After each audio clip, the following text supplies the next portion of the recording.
Hi friends, मी स्मिता शिंदे तुमचं स्वागत करत आहे माझ्या चॅनलवर, ज्याचं नाव आहे स्मिताज लाईफ। आणि आज मी तुम्हाला बनवून दाखवणार आहे उपमा।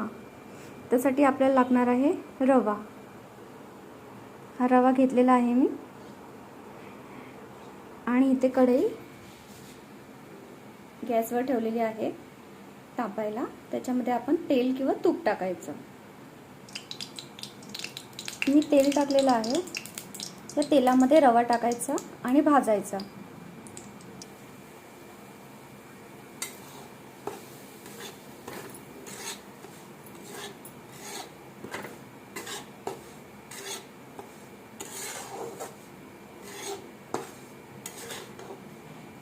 हा रवा सोनेरी रंग होईपर्यंत भाजायचा आणि असं हलवत राहायचं, नाही तर खाली करपू शकतो।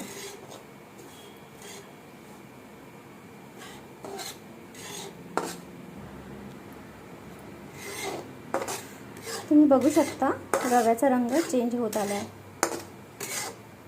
पण अजूनपर्यंत सोनेरी रंग नाही आलाय। सो आपण असं भाजत राहायचं। रवा करपून पण नाही द्यायचा आणि कच्चा पण नाही ठेवायचा। थोडासा गोल्डन कलर आला पाहिजे।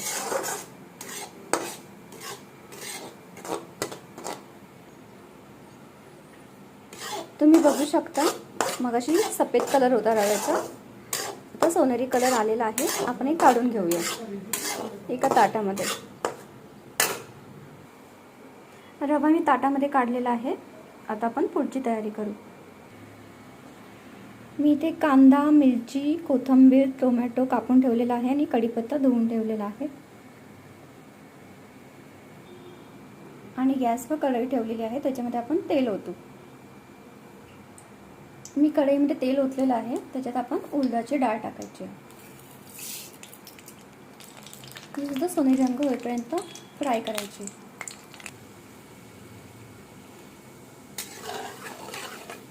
तुम्ही बघू शकता डाळीला सोनेरी रंग आलेला आहे। आता आपण ह्याच्यात बाकीच्या गोष्टी टाकू। मी टाकते जिरे, मोहरी,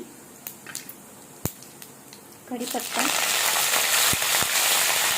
मिरची आणि कांदा।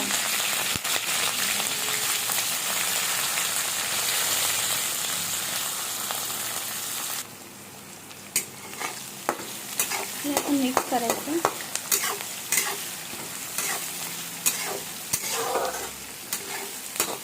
आणि ह्याच्यात थोडं मीठ टाकायचं।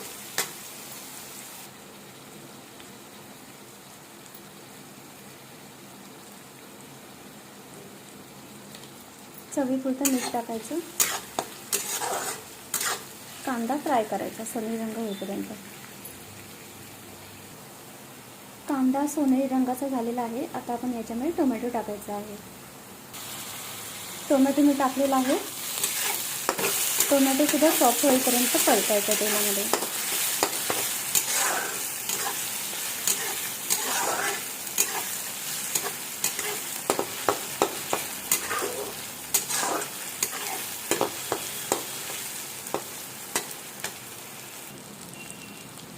टोमॅटो सुद्धा सॉफ्ट झालेला आहे, त्याच्यामध्ये आपण आता रवा टाकायचा, जो आपण भाजून ठेवलाय मगाशी तेलामध्ये।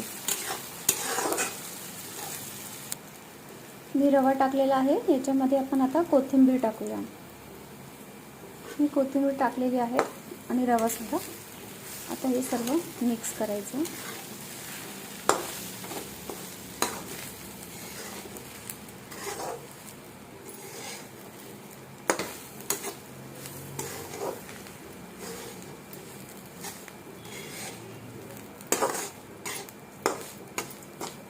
त्याच्यामध्ये पाणी टाकायचं।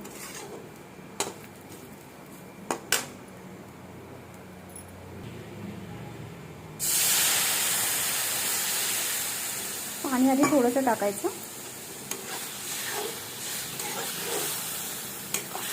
नंतर जर लागलं तर पुन्हा टाकायचं। असं हलवायचं। याच्यात मी अजून थोडं पाणी टाकते। थोडं मीठ कमी होतं, ते मीठ पण टाकलं। त्याच्यानंतर थोडं पाणी टाकायचं, लागत असेल तर, तुम्हाला वाटत असेल तर। पाणी टाकलं, मीठ पण पूर्ण मिक्स होऊन जाणार.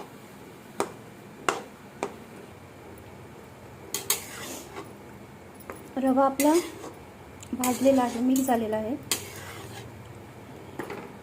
तुम्हाला हवं असेल तर जास्त पाणी टाकून पातळ पण करू शकता, पण हा व्यवस्थित झालेला आहे, जास्त पातळ नाही. हे बघा सॉफ्ट झालेला आहे, जास्त सुक्का नाही, पातळ नाही, मीडियम. उपमा आपला रेडी झालेला आहे. मी आता प्लेटिंग करते. मी इथे ताट घेतलेलं आहे आणि ही वाटी, या वाटीमध्ये आपण उपमा भरायचा आहे. आपण वाटीमध्ये उपमा भरलेला आहे, तो असं दाबायचा.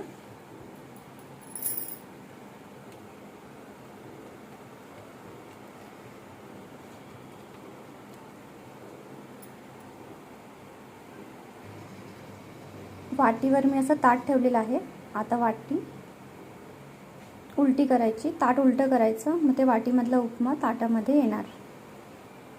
वाटी ताटामध्ये उलटी केलेली आहे मी. आता आपण काढून बघूया. ओ वाव, बघा आता तुम्ही किती छान दिसते उपमा. खायला पण टेस्टी, दिसायला पण छान. आपला उपमा रेडी आहे खाण्यासाठी.